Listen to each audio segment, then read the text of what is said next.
chimpancé como parte de. Entonces ahí se está hablando de que filogenéticamente o desde el punto de vista en cuanto a sus proteínas tenemos cierta similitud. De ahí que dicen que nuestra descendencia tiene ese origen.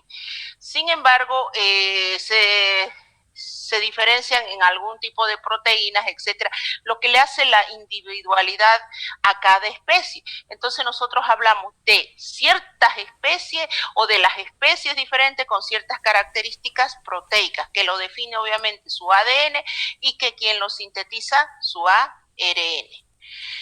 Muy bien, si nosotros decimos que los ácidos nucleicos es la polimerización de varios nucleótidos, viene la pregunta ahora, ¿qué son los nucleótidos? Los nucleótidos son las unidades estructurales de los ácidos nucleicos. ¿Y de qué están conformados? Están conformados de tres cosas: bases nitrogenadas, una aldopentosa y grupo fosfórico. Entonces, si yo digo un nucleótido se hidroliza o por hidrólisis genera, ¿qué? O por rompimiento de esa estructura, ¿qué genera? Bases nitrogenadas, aldopentosa y grupo fosfato. Bien, vamos entonces a describir cada una de ellas. Sin embargo, ya saben ustedes que los hidratos de carbono ya lo hemos estudiado, conocemos grupo fosfato, así que ahí no hay donde perderse. Cuando me hablan de las bases nitrogenadas, que ustedes ya lo han visto esto en genética, lo único que estamos haciendo es un poquito reforzar o apuntar a lo que nos interesa desde el punto de vista bioquímico. Las bases nitrogenadas son dos. Ustedes ya saben que son las bases nitrogenadas que derivan del anillo de pirimidina, del heterocíclico pirimidina, y los que derivan del anillo de purina.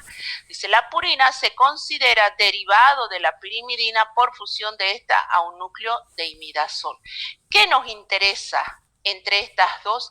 Aquí es bueno que ustedes se recuerden la posición de los nitrógenos. Por ejemplo, en el anillo de pirimidina nos interesa saber que el nitrógeno que está en la parte inferior es el 1. Y de ahí se van como en sentido contrario a las manecillas del reloj, colocando 2, 3, 4, 5 y 6. Y en la posición 3 nosotros tenemos otro nitrógeno, por eso se conocen como bases nitrogenadas. Entonces el anillo de pirimidina contiene dos nitrógenos, un nitrógeno en la posición 1 y otro nitrógeno en la posición 3. Si nos vamos al anillo de purina, el anillo de purina hemos dicho de que tiene la condensación de dos anillos. En este caso, nosotros diremos que tiene un nitrógeno, el nitrógeno 1, fíjense que la parte superior, después tenemos un nitrógeno en la posición 3 y vamos 4, 5, 6 en la posición 7 y en la 9 hay otro nitrógeno, es decir, en la parte inferior tenemos 3 y tenemos 9. Entonces los nitrógenos se presentan en la posición 1, 3, 7 y 9. Muy bien.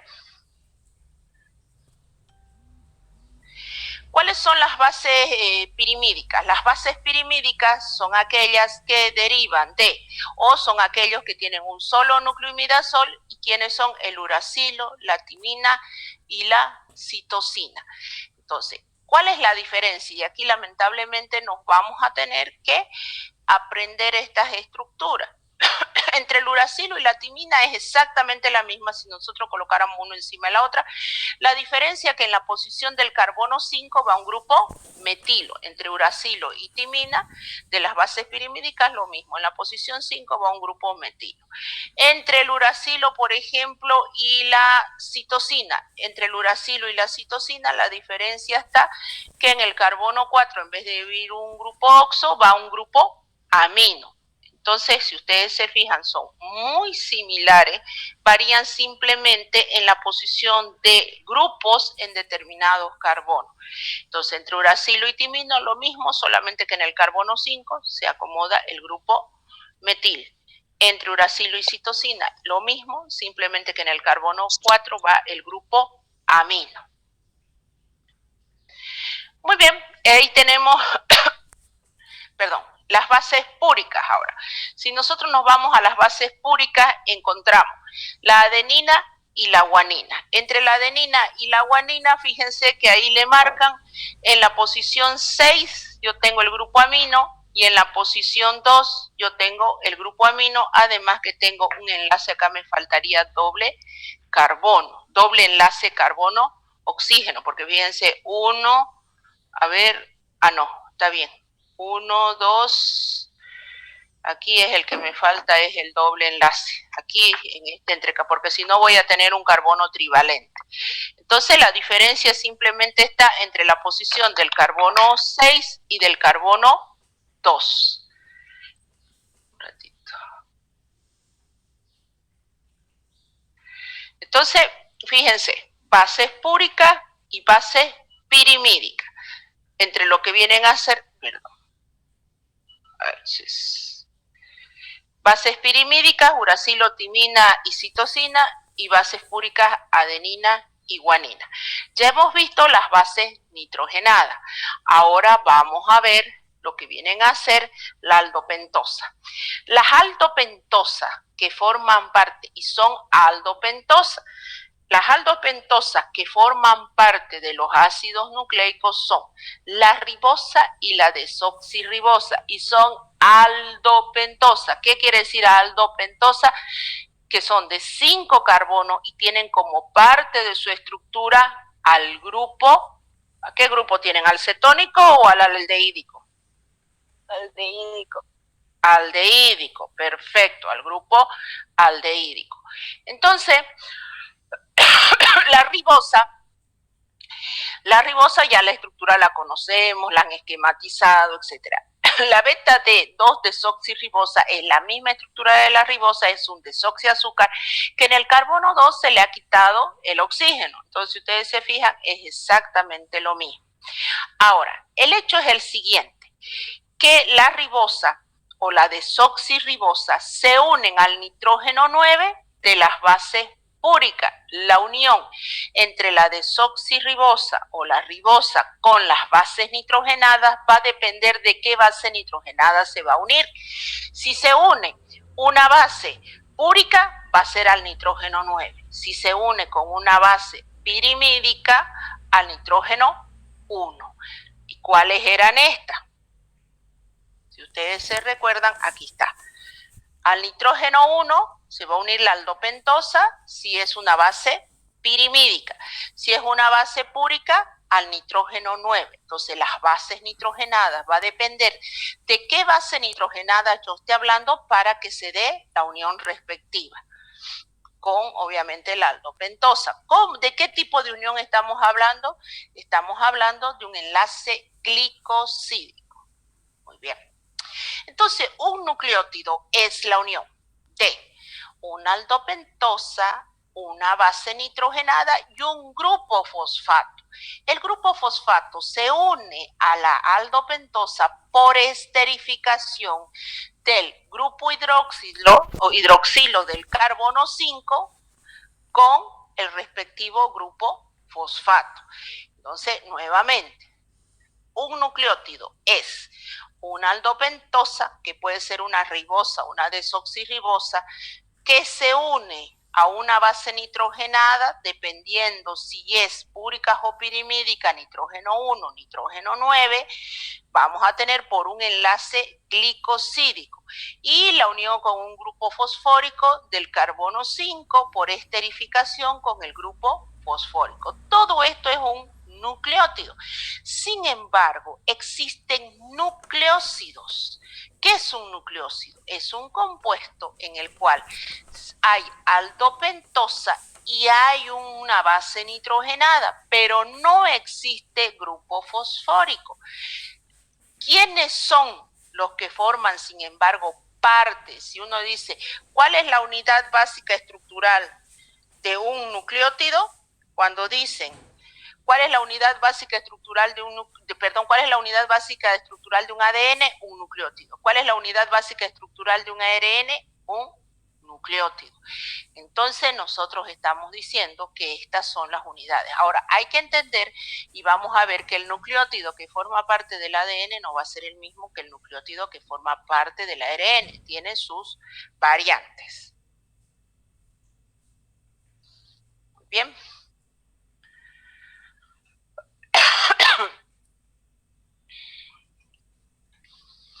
Ahora sí, vamos a ver cómo se forman las bases nitrogenadas. Son las últimas personas que acepto porque no me voy a pasar toda la mañana aceptando, son las 9 de la mañana. Ya. Vamos a tener los nucleósidos y los nucleótidos. ¿Cómo se forman? Que a veces se les pregunta en los exámenes justamente, adenina más ribosa y tienen que poner el nombre. Adenina más ribosa más 2 grupos fosfato y tienen que poner el nombre. No rayen la pizarra, por favor. Entonces tenemos bases nitrogenadas. Aquí están las bases nitrogenadas. Cuando nosotros unimos una base nitrogenada, adenina, con la ribosa, yo tengo un nucleósido, están rayando la pizarra, que se llama adenosina. La adenina más la ribosa forman un nucleósido que se llama adenosina. Si a esa adenosina yo le añado un grupo fosfórico, formo lo que se llama un nucleótido, que se llama adenosina monofosfato, conocida como AMP. Ahora, aquí hay que tener en cuenta lo siguiente. Si la aldopentosa que forma parte del nucleótido es una desoxirribosa, es una ribosa, se escribe sin la D, pero si es una desoxirribosa se escribe con una D pequeña. Esto me va a hacer la diferencia si el nucleótido es del ADN o el nucleótido es del ARN. ¿Por qué decimos eso? Por lo siguiente. No se olviden que cuando decimos ADN, ácido desoxirribonucleico, quiere decir que la aldopentosa que forma parte de esa estructura es una desoxirribosa. Ácido ribonucleico quiere decir, o ARN, quiere decir que la aldopentosa que forma parte de esa estructura es una ribosa. Entonces, cuando el nucleótido no tiene la desoxi, no va a ir este grupo pequeñito o D minúscula. Entonces veamos, la adenina con una desoxirribosa me forma un nucleósido, la desoxiadenosina. Si yo a ese le añado un grupo fosfórico, de adenosina monofosfato o de AMP. Ahora, vamos con la guanina. La guanina con una ribosa, un nucleósido guanosina. Si le añado un grupo fosfato, guanosina monofosfato. ¿Qué pasaría si yo le añado 2 grupos fosfato? En este, por ejemplo, que es adenosin, si fuera adenosin monofosfato, le añado un grupo fosfato, adenosin difosfato. Si le añado otro grupo fosfato, adenosin trifosfato, el que ustedes conocen como ATP. Y así sucesivamente. La guanina con la desoxirribosa forma la desoxiguanosina, más un grupo fosfato de guanosina monofosfato. Y así sucesivamente. Entonces, fíjense ustedes que van a tener lo siguiente. Si yo me voy aquí, este nucleótido, ¿de qué es? De la ribosa. Este nucleótido es del ARN, este del ADN, del ARN, ADN, este de la ARN, esta del ADN, y este del ARN. Entonces, ¿cómo me doy cuenta? Porque los del ácido del ADN llevan este D chiquitito. Muy bien. Así como cuando nosotros veíamos que, por ejemplo, el almidón estaba conformado por muchas glucosas y la glucosa por sí solo tiene funciones, igual en este caso. Cuando a mí me dicen que la unidad básica estructural de los ácidos nucleicos es los nucleótidos por sí solo cumplen funciones. No necesariamente tienen que formar parte de un ADN para cumplir una función. Típico ejemplo que ustedes conocen, el ATP.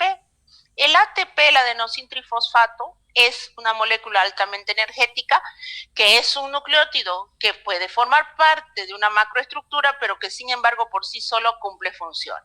Entonces tienen que tener muy en claro la diferencia entre, porque una cosa es que se le diga son ejemplos de ácidos nucleicos y me pongan ATP, AMP, que me pongan FAT, NAT, y esos no son ácidos nucleicos. Y usted diga, sí, pero es que estaban en el tema de ácidos nucleicos, entonces se supone que son ácidos nucleicos. No, son nucleótidos. Ahora sí me dirían, ¿son ejemplos de ácidos nucleicos? ADN, ARN, todos o ninguno, claro que es todo, porque el ADN y el ARN son ácidos nucleicos. Entonces, ATP, GTP, AMP, por ejemplo, son nucleótidos que cumplen funciones. El guanosin trifosfato, por ejemplo, es una molécula que también es energética, que se obtiene, que se suele obtener, por ejemplo, en el ciclo de Krebs. Después tenemos el adenosin monofosfato o AMP cíclico, que se lo reconoce por su actividad de mensajeros.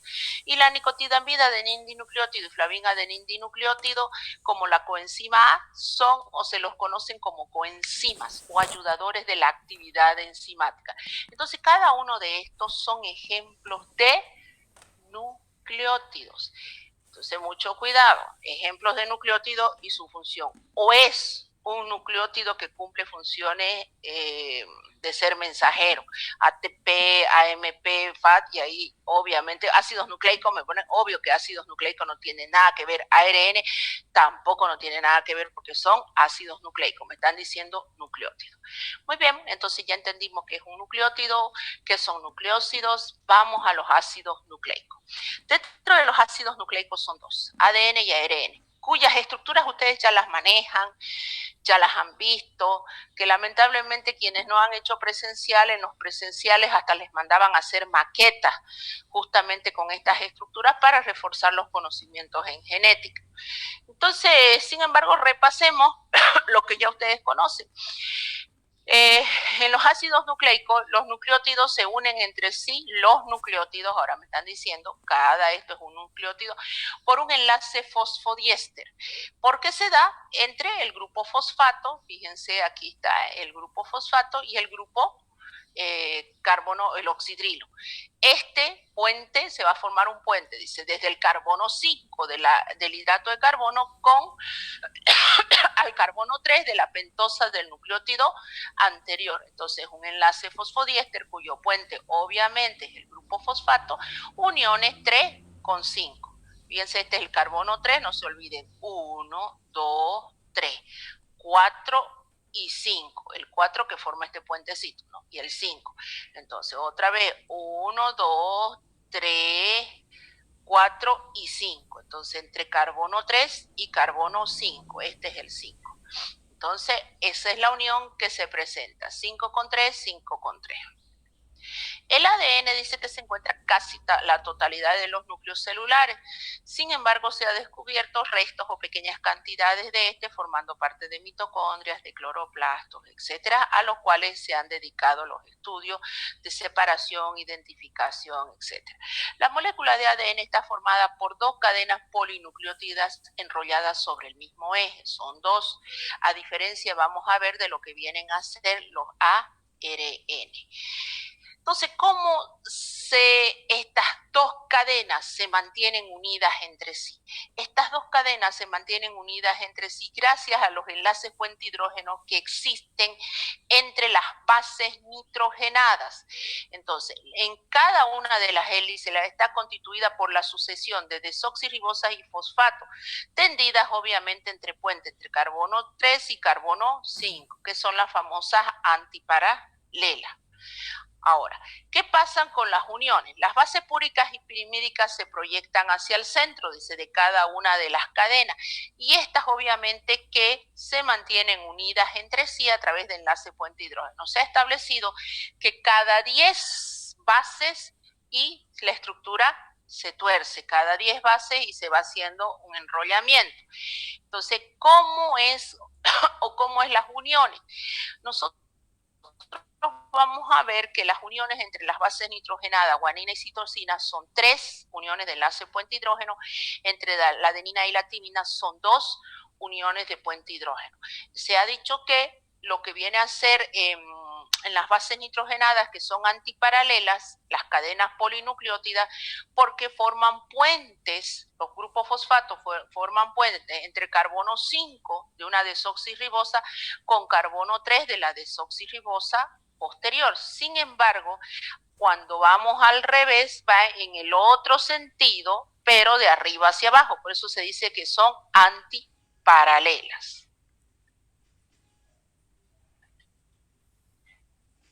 Muy bien.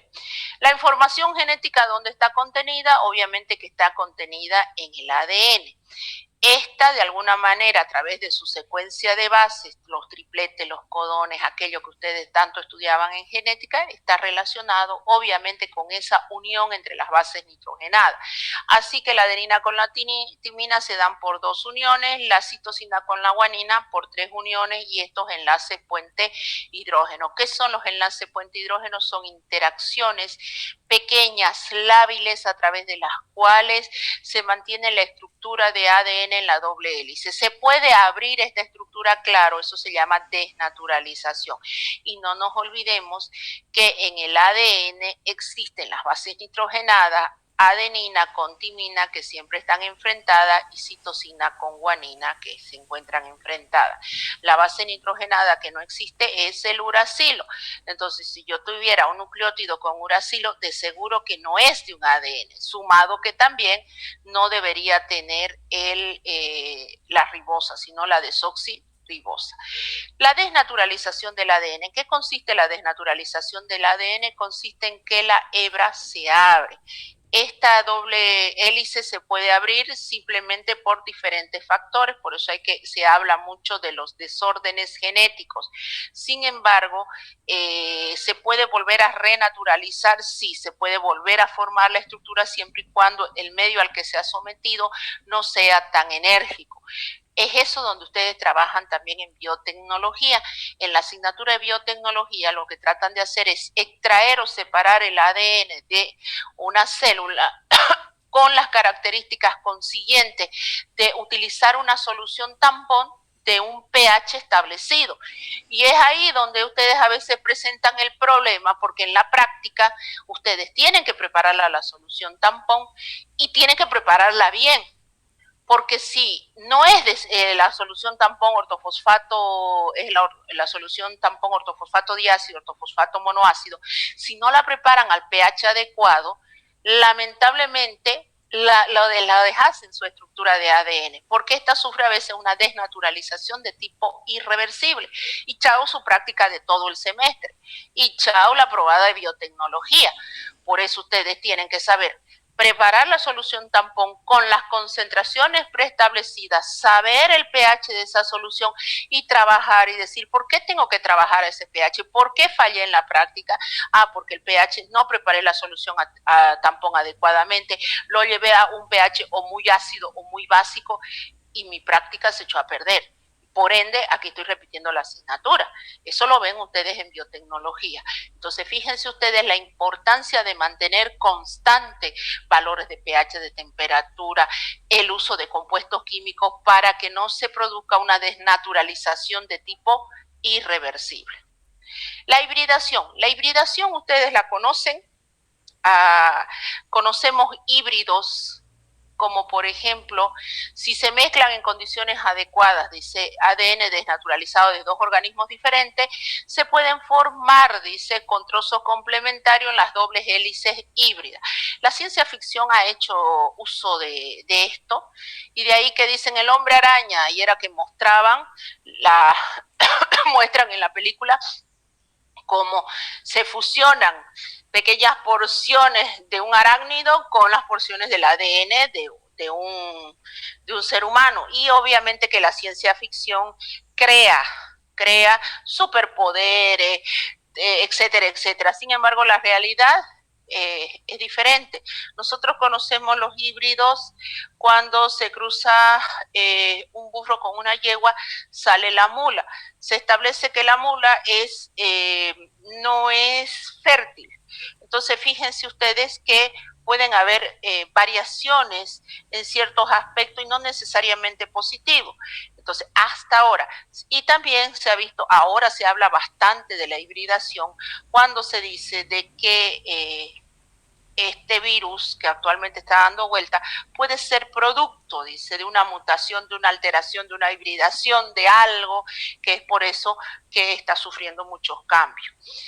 Entonces, la hibridación actualmente está muy en boga. ¿Qué pasa cuando el ADN, ahora esas cadenas polinucleótidas, se enrolla o es rodeada por una proteína?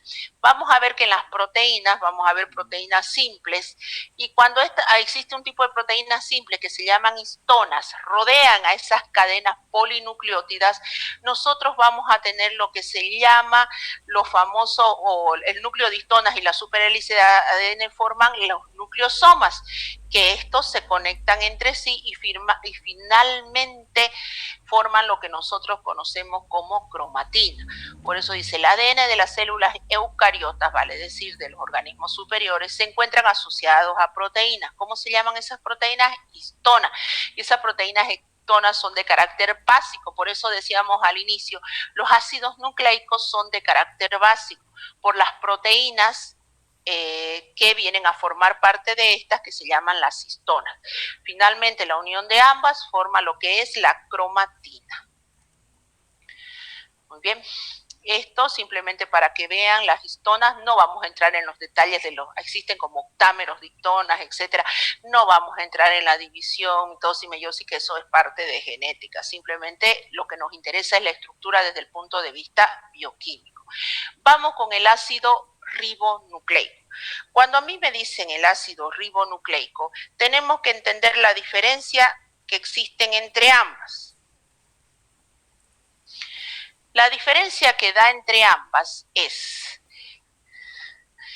una cadena polinucleótida corresponde a la del ácido ribonucleico, a diferencia del ADN, que son dos cadenas polinucleótidas. El azúcar presente en el ácido ribonucleico es la D-ribosa y en el ADN es la desoxirribosa. En el ARN no existe la base nitrogenada timina, en cambio sí existe el uracilo. La molécula se forma por una cadena polinucleótida, no dos, como en el caso del ADN. Entonces, fíjense ustedes la diferencia, que ya ustedes la manejan, pero que por lo menos veamos entre el ADN y el ARN. Aquí está. Diferencia. El azúcar en el ADN, la desoxirribosa. En el ARN, la ribosa. Las bases nitrogenadas. Adenina, guanina, citosina, que son las mismas. Adenina, guanina y citosina, que son las mismas, tanto en el ADN y en el ARN. La que varía es timina en el ADN y en el ARN el uracilo. Entonces, cuando yo tenga, o me digan, este nucleótido corresponde a una base, a un nucleótido de un ADN, a un nucleótido de un ARN, a ninguno, etcétera, yo me fijaré. Si el nucleótido contiene la base, primero la aldopentosa, la desoxirribosa, que es, ¿se acuerdan? En el carbono 2 no lleva oxígeno, de ya yo digo ese nucleótido forma parte del ADN. Si tiene la ribosa, yo digo ese nucleótido forma parte del ARN. Bueno, fijémonos, si las bases nitrogenadas, pirimídica es la timina, seguro que es del ADN, y si no, es del ARN, si tiene el uracilo. Entonces, ahí están. Si son dos cadenas, el ADN. Si es una cadena, el ARN. Muy bien. Tipos de ARN. Existen tres grandes de los cuales se ha estudiado: el ARN mensajero, el ARN ribosómico y el ARN de transferencia. Entonces, ¿en qué consiste cada uno de ellos? No se olviden que la función del ADN, la función del ARN, perdón, es traducir el mensaje que lleva el ADN. Entonces, nosotros vamos a ver justamente ahora qué es lo que hace el ARN mensajero. El ARN mensajero constituye, dice, el 5% del total del ARN que se encuentra en el núcleo y citoplasma, y es el que va a descodificar o va a transmitir la información que tiene el ADN. El ADN lleva la información de qué aminoácidos van a estar unidos a cada lado para sintetizar una proteína. ¿Quién traduce ese mensaje que está dado por las cadenas o las bases nitrogenadas del ADN? Lo traduce el ARN mensajero. Este ARN mensajero lleva la información necesaria al lugar donde se va a sintetizar las proteínas. ¿Qué lugar es ese? Vienen a ser los ribosomas. Se dice que el ribosoma, en los ribosomas existen el ARN ribosómico que constituye prácticamente el 80% del total y ese es el que se vincula con la síntesis de proteínas. Finalmente, ¿quién es el que va a llevar los aminoácidos para que se sinteticen las proteínas en el ARN ribosómico traducido del ARN mensajero a través del mensaje que le dio el ADN? Va a ser el ARN de transferencia. También dice llamado, transporta aminoácidos hacia el lugar de síntesis de proteína. También se lo ha llamado como soluble, es el más pequeño, etcétera, y su cadena contiene alrededor de 72 nucleótidos. Entonces es lo que hace este ARN de transferencia. Se habla de un ARN pequeñito que tiene, dice, menos de 300 nucleótidos, que es el ARN nuclear pequeño. Sin embargo, su importancia de este radica en que participa, dice, en la síntesis o el procesamiento del ARN mensajero en el núcleo. Hay algunos que por ser muy pequeño, que tiene menos de 300 nucleótidos, algunos lo consideran fuera de lo que viene a ser el esquema de los 3 ARN. Entonces, nuevamente, aquí para que vean más didáctico la diferencia entre un ADN y un ARN. Entonces, un nucleótido, como les decía, la unidad básica estructural de un ADN, un nucleótido. La unidad básica estructural de un ARN, un nucleótido. La diferencia está en las bases pirimídicas, la timina en el ADN, el uracilo en el ARN. La ribosa, la desoxirribosa en el ADN y la ribosa en el ARN. Después todo es idéntico, a diferencia también que las cadenas polinucleótidas en el ADN son 2 y en el ARN es 1. Muy bien, los virus. Los virus son partículas formadas por lo que vienen a ser ácidos nucleicos. Estos son rodeados de proteínas cubiertas que se llaman como cápsides. Es lo que rodea. ¿Qué contienen los virus adentro? Contienen una cadena polinucleótida de ADN, un material genético que puede ser un ADN, un ARN. Comúnmente dicen una sola hebra. Entonces, ahí tenemos, este es el famoso virus de la gripe, muy parecido al SARS-CoV-2, que es el que tenemos hoy en día, que nosotros lo conocemos como el que causa el COVID-19. Entonces, este virus es de los tipos ARN. Este virus presenta a su alrededor una envoltura que es lipídica. Por eso cuando se recomienda lavarse las manos con agua y jabón, y es con agua y jabón, no es con agua únicamente, es para romper esta estructura lipídica y romper la estructura del virus, porque sabemos que los lípidos van a sufrir una acción emulsionante con la estructura del jabón, que eso ya lo vimos en lípido. Entonces se destruye esta estructura. ¿Cómo es esta estructura? Tiene glicoproteínas de tipo spike o la proteína de tipo S. Esta que está en estos colores rosados, que le da la característica de corona, es el causante de la patogenicidad del virus. Esto que está sobresaliendo. Esta es la proteína que se une a las diferentes superficies de las células, más que todo de las mucosas, y logra infectar a la célula huésped. Entonces, en base a la determinación de esta proteína spike es la que están las vacunas hoy en día. Después, pero no es la única, tenemos proteína M, que se encuentra en la envoltura. Aquí está nuestra envoltura. Tenemos otra proteína que está rodeando, la proteína N, que rodea o protege al material genético, al ARN, porque este virus es de tipo ARN. Entonces, fíjense ustedes que de alguna manera esta es la estructura del virus, simple, así de simple como la vemos, pero lamentablemente está causando daños a nivel mundial. Entonces, estructuralmente los coronavirus son virus esféricos, dice de 100 a 160 nanómetros de diámetro, que no se ven con un microscopio óptico común, se tienen que ver.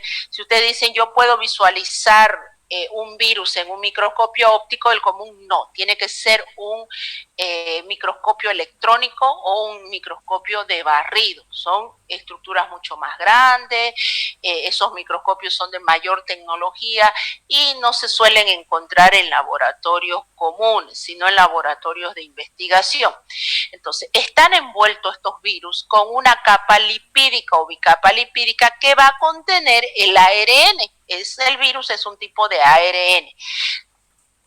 El genoma del virus SARS-CoV-2 codifica 4 proteínas estructurales: la proteína S, es la spike, la proteína E que la envuelve, la proteína M de membrana y la proteína N de la nucleocápside, la que habíamos visto.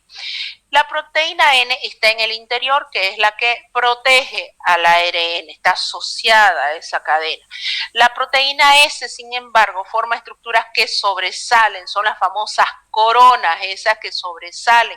Esta proteína contiene la recepción o la unión, el poder de unir a este virus a diferentes, a las células que infecta. Hagan de cuenta que es como una sopapa, algo así, que une y se pega y permite. Además que tiene la actividad, dice, de fusión de la membrana viral con la celular, y de esta manera permite liberar el genoma viral en el interior de la célula que va a infectar. Ahí tienen la estructura. ¿Cuál es el mecanismo de acción de este virus? Lo primero que hace es la absorción. El virus se une a la célula hospedadora, introduce su material genético. Cada virus es muy específico y únicamente infectan a determinados tipos de células. Principalmente estas se unen a las proteínas SA2 de lo que son la mucosa oral. Por eso se nos pide tanto que nos tapemos la boca, que usemos barbijo para evitar el contacto. Si ustedes me dicen, sí, pero ¿y qué pasa si alguien me tosió en el brazo? Mientras usted no se toque el brazo y después se toque la nariz, la boca, etcétera, no va a haber problema. Entonces, para eso siempre la cuestión de higienizar. El hecho es que lamentablemente pues tenemos la costumbre de pasar de todo lo que tocamos y directamente a la cara. Entonces, está presente, dice, en la mucosa oral, considerada la principal vía de entrada a nuestro organismo. El video no se lo sube. ¿Cómo entra de una vez? La penetración de estos virus es de la misma naturaleza que la membrana celular, es decir, lo atraviesa, como es lípido y nuestra capa lipídica es lípido, entonces no hay rechazo, ambas estructuras son hidrofóbicas, por lo que puede ocurrir una fusión de las membranas. Entonces entra el virus tranquilamente, la atraviesa las membranas de nuestra célula, entra, por eso dice por endocitosis, y la envuelta del virus se fusiona, dice, con el lisosoma. Llega a entrar adentro y se libera dentro el material genético, por eso dice decapsidación. Una vez que está adentro, se libera y hace uso. Es como que usted vaya a la casa de su amiga y necesita hacer una torta y se ponga a utilizar todo lo que ella tenga para hacer la torta, y usted hace como unas 10 tortas y le agota toda su harina, su azúcar, huevos y todo lo demás de la casa de su amiga, y usted sale de ahí y se lleva 10 tortas. Sumado de eso, le dejó todo un desastre la casa. Eso es lo que hace el virus. Utiliza nuestras células, todo lo que tiene ahí lo utiliza y sintetiza, replica su material genético, lo replica haciendo uso de nuestro material, de nuestras proteínas, etcétera, para replicarse en un montón y salir a infectar otras células. Hay alguna bibliografía, algún autor que dice que el virus no pretende hacer daño, dice solamente que en ese proceso lo que él quiere es replicarse, y en ese proceso de replicación es donde el cuerpo, obviamente que se trata de defender, y empieza a lanzar señales de alerta, que son los procesos inflamatorios. En algunos casos, este proceso inflamatorio que lanza el cuerpo es muy grande, es muy agresivo. Entonces, el paciente o la persona que está infectada, obviamente que reacciona de manera violenta a su cuerpo y es ahí donde entran a terapia intensiva, en muchos casos no salen, etcétera. Sin embargo, hay otros que el cuerpo, su reacción no es tan violenta y se encuentra la manera de eliminar el virus que puede pasar asintomático o puede pasar como un simple resfrío, porque este virus pertenece a esa familia, son como primos, ahí están, todos más o menos causan el mismo problema. En algunos puede llegar hasta procesos de neumonía, pero pueden cuidarse en casa y salir del proceso. Sin embargo, otros que generalmente se hablan con personas que tienen enfermedades de base, vale decir un diabético, un hipertenso, un obeso, etcétera, ya esas personas vienen con un proceso inflamatorio. Un diabético tiene un proceso inflamatorio. Nosotros las personas que somos obesas vivimos con ese proceso inflamatorio. Sumado a eso, yo le anexo algo que me va a potenciar eso, obvio que voy a tener consecuencias mayores. De ahí el hecho es que siempre se les recomienda a ustedes que son más jóvenes, no se expongan porque ustedes son los que llevan, por ahí ustedes la pasan tranquilo y creen que están con un leve resfrío y van a su casa y contagian a la mamá que tiene enfermedades de base o que ni sabía que tenía enfermedades de base. Usted jura que su mamá está sanita y resulta que tiene enfermedades de base y de ahí son los problemas y las consecuencias que se dan. El ensamblamiento. En este momento la célula está llena, dice, de copias de ARN del virus y las proteínas flotando. Entonces lo que hace finalmente se ensambla todo y se forman los virus dentro de nuestras células y son las que finalmente salen a infectar otras. Por eso dice la liberación otra vez se da si se dio por endocitosis, ahora por exocitosis, ocupan hasta nuestra doble capa lipídica y salen a infectar otro tipo o a seguir infectando las células. Entonces, de esta manera es a través de las cuales se produce el mecanismo de acción de estos virus. Entonces, ya hemos visto una aplicación de lo que viene a ser la parte de ácidos nucleicos y como les decía, yo les voy a subir un práctico, un cuestionario en el cual van a responder algunas preguntas y las van a subir ya a plataforma. Eso sí, en el transcurso de esta semana. Listo, no es más, terminé el tema de ácidos nucleicos. Yo les había dicho que es bastante cortito, no hay ningún problema y yo necesito ahora, ya con ustedes concluí esta unidad. Vania Perlacios Ayala está. Vania Naeli Perlacios Ayala. María Leni Lino Castellón. ¿Alguna de esas dos alumnas está presente?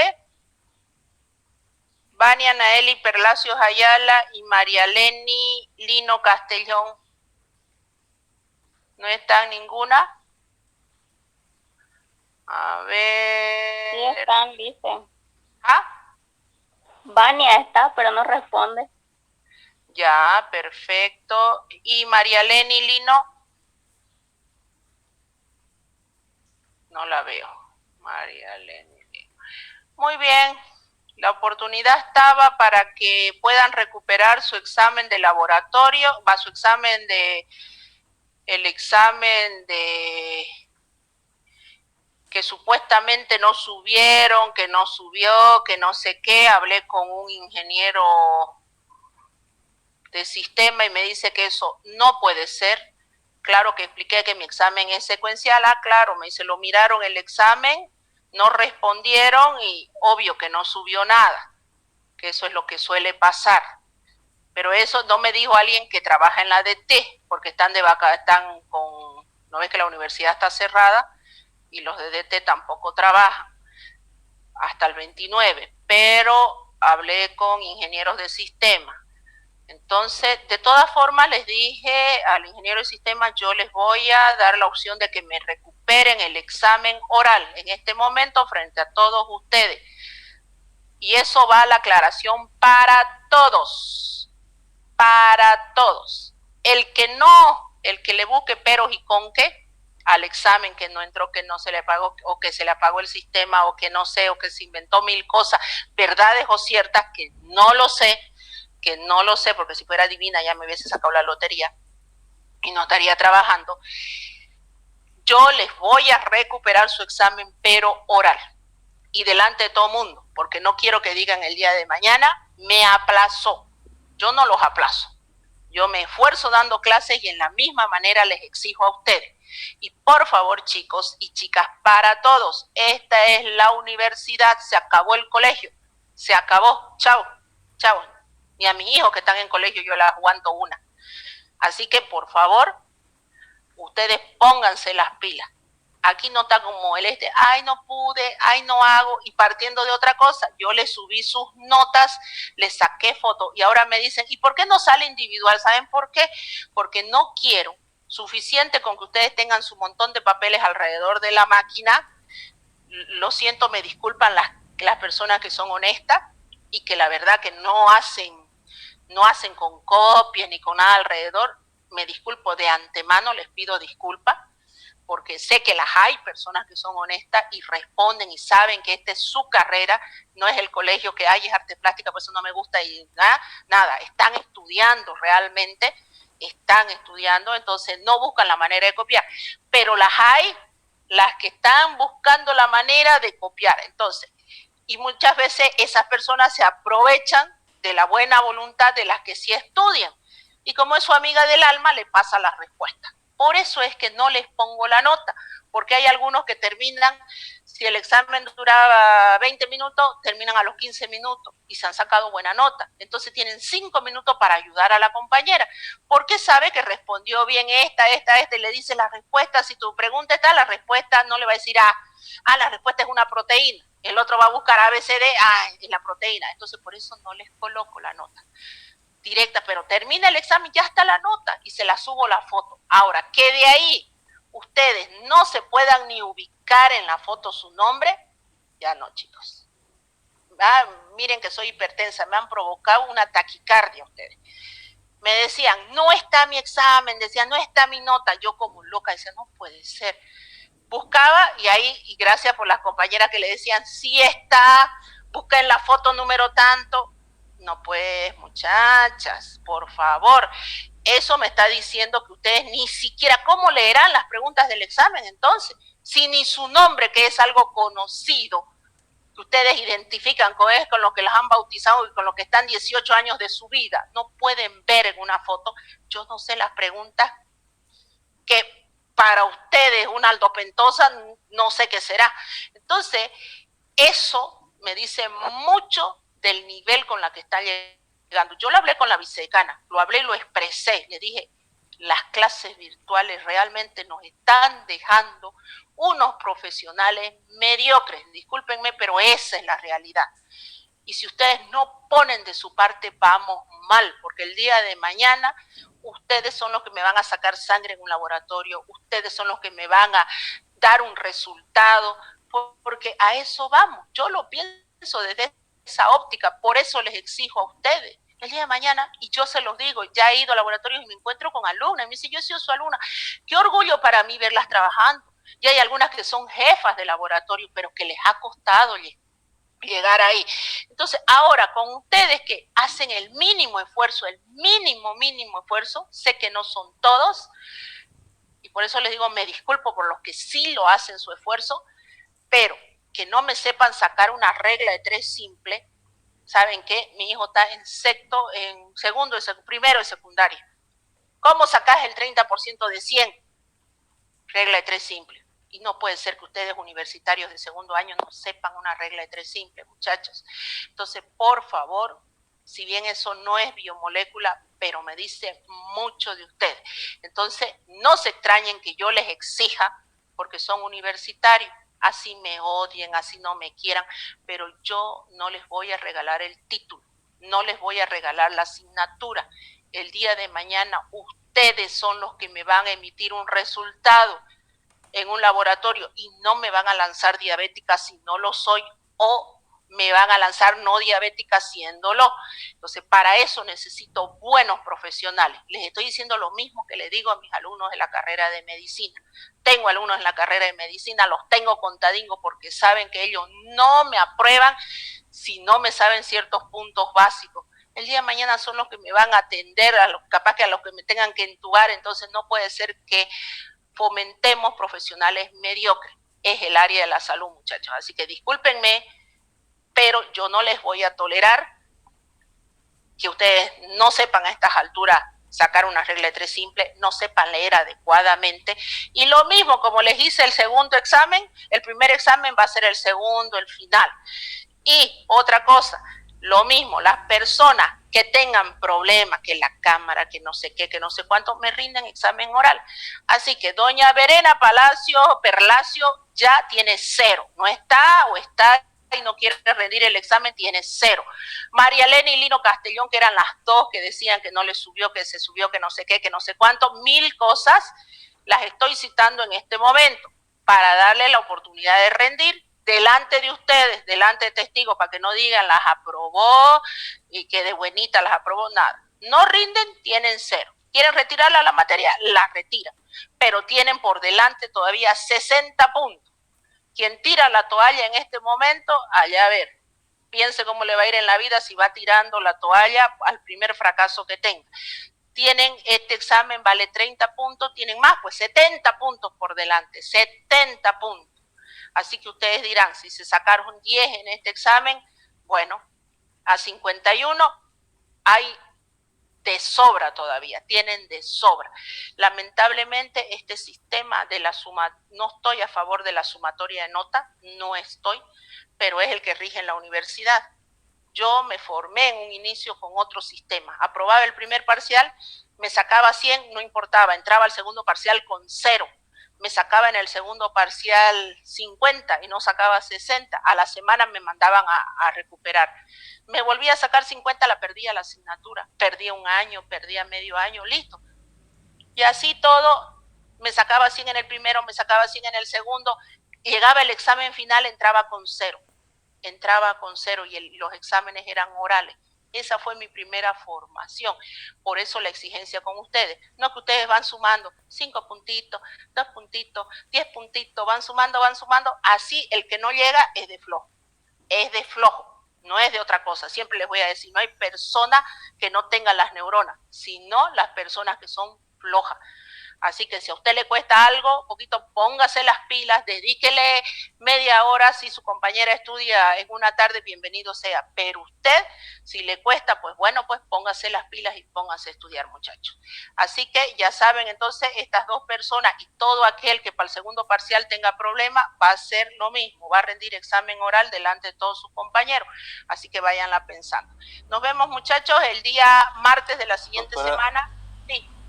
Una preguntita, ¿el cuestionario lo vamos a hacer a mano o en computadora? Prefiero a mano porque son estructuras. Son estructuras. Usted la va a dibujar la estructura, donde tenga que hacer estructura, le saca una foto y la sube la foto a la plataforma. ¿Está bien, doctora? Bien? Gracias. Muy bien.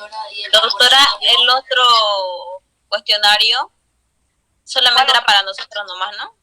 ¿Cuál otro cuestionario? Sí, no, es el que lo resolví en clase, no, eso no. El que le voy a subir para que ustedes lo suban a la plataforma, ahí dice tarea, le aparece con fecha.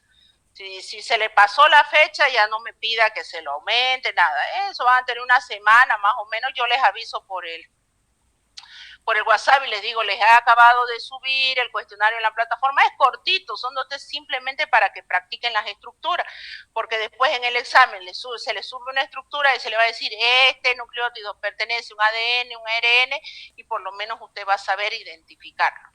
¿Qué más? Ya, doctora, muchas gracias. ¿Nada más? Bueno, tengo clase con analítica.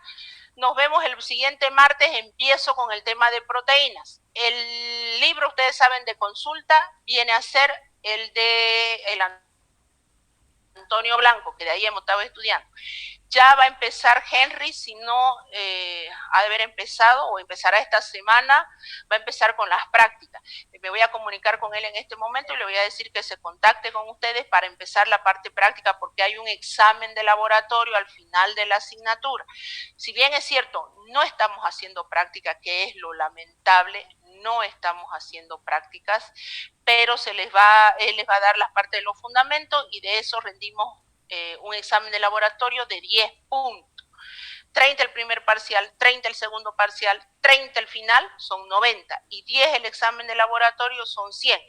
Y el práctico que les voy a dar es un plus, es simplemente un plus por encima de su nota. Para el que lo haga va a tener un punto por demás, el que no lo haga, listo, se quedó sin ese punto de más.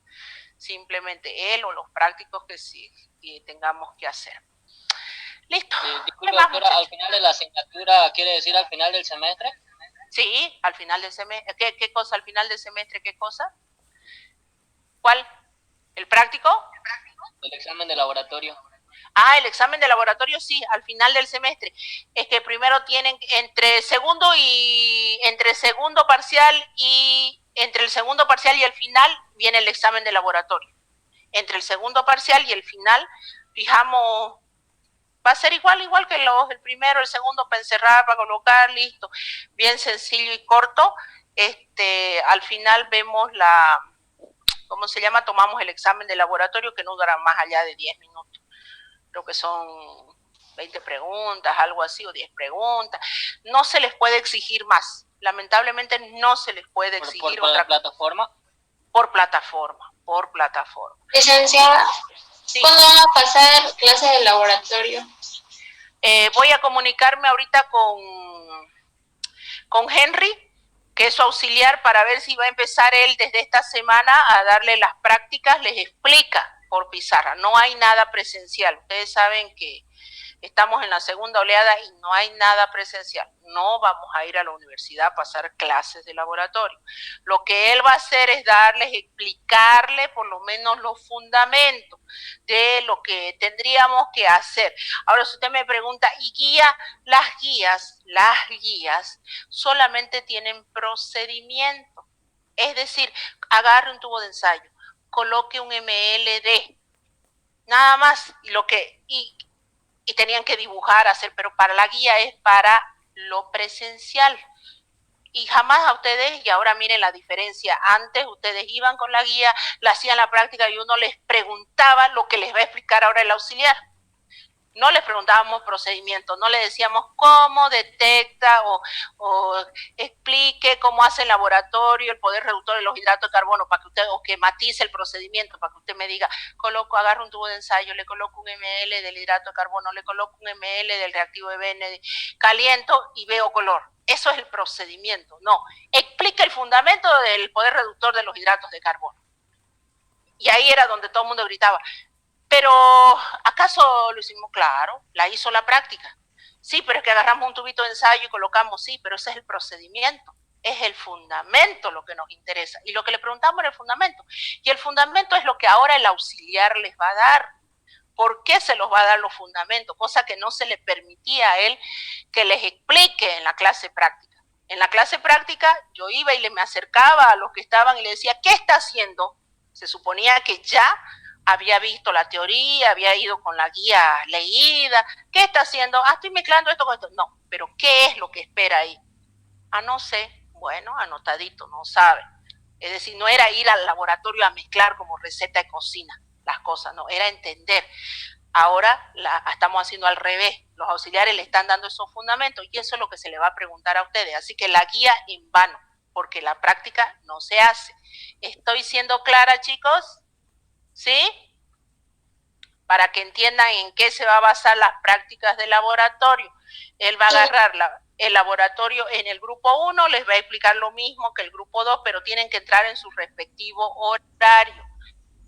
¿Por qué? Porque las listas las baja él, lo mismo que yo hago del Zoom, imprime las listas y las presenta a recursos humanos, a la parte de donde le tienen que cancelar a él. Así, el anterior semestre les dije lo mismo. Imprime esas listas y haga un informe, se lo van a pedir, dicho y hecho, se lo pidieron para pagarle. Entonces eso es lo que tiene que hacer. Y ustedes tienen que entrar en cada horario y las listas me las pasaba, que yo las tengo para mi descargo también. Para mi descargo en cuanto a qué se les ha dado en la asignatura teoría, se les ha dado en la asignatura virtualmente la parte de laboratorio y su asistencia de ustedes, que es el 80% a la parte teórica y el 90% a la parte práctica, entre comillas. ¿Está bien?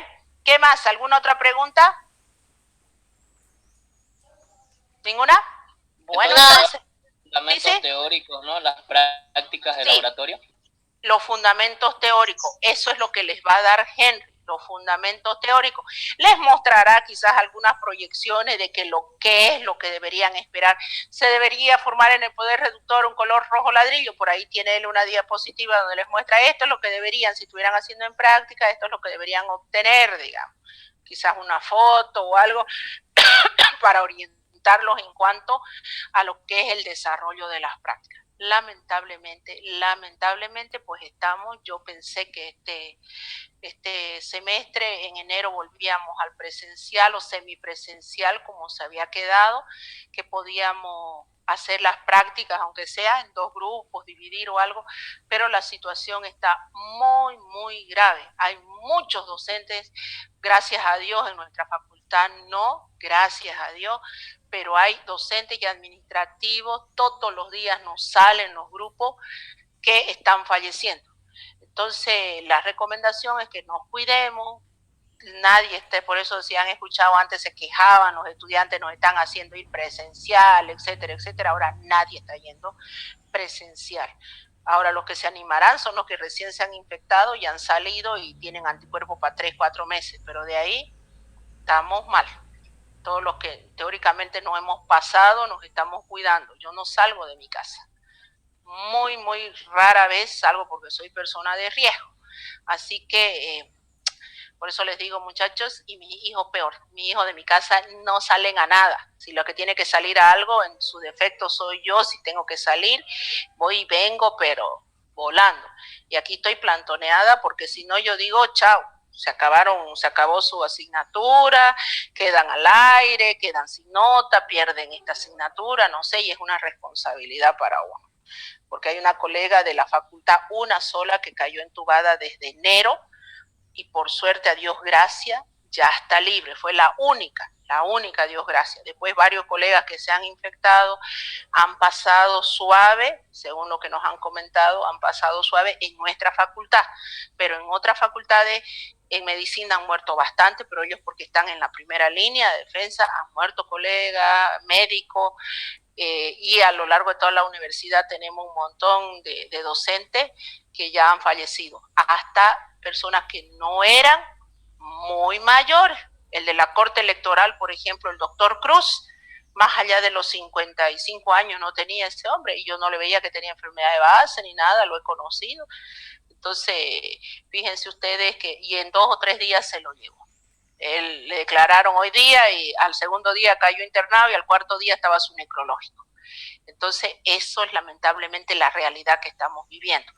Como otros colegas de nuestra facultad han dicho, no, me enteré, pensé que era una gripe, fui, dice, batallé 4 horas en el seguro parado en pleno renegando, porque así está la situación, están colapsados los lugares, me han hecho la prueba, cuando me llegó, dice, 15 días después el resultado, yo ya había pasado y había sido positivo, dice, pero ya yo había tomado esto, ¿ves? Mire, y la pasaron así, a Dios gracias, pero otras colegas no les ha pasado lo mismo. Entonces, muchachos, por favor, cuidémonos, y la recomendación, no tienen a qué estar saliendo. Ahora, si usted trabaja afuera, si usted tiene la necesidad, tome todas las medidas, vuelva a su casa, higienice todo, ya sabe que el virus tiene una capa lipídica y lo elimina lavándose las manos con agua y jabón. Ni siquiera necesita un jabón de esos carísimos ni nada. Con ese jabón de pasta con que se lava la ropa, con eso usted se baña y chao, no le hace falta más nada. Lava su ropa y se acabó. Listo, piense en su familia y piense en usted, que hasta usted no se salva tampoco siendo joven. Bueno, ahora sí, muchachos, tengo clases de analítica dentro de un momento. Nos vemos entonces la siguiente semana y les aviso cuando les vaya a subir el práctico. Chao, chao. Chao, hasta luego. Chao, chao, hasta luego.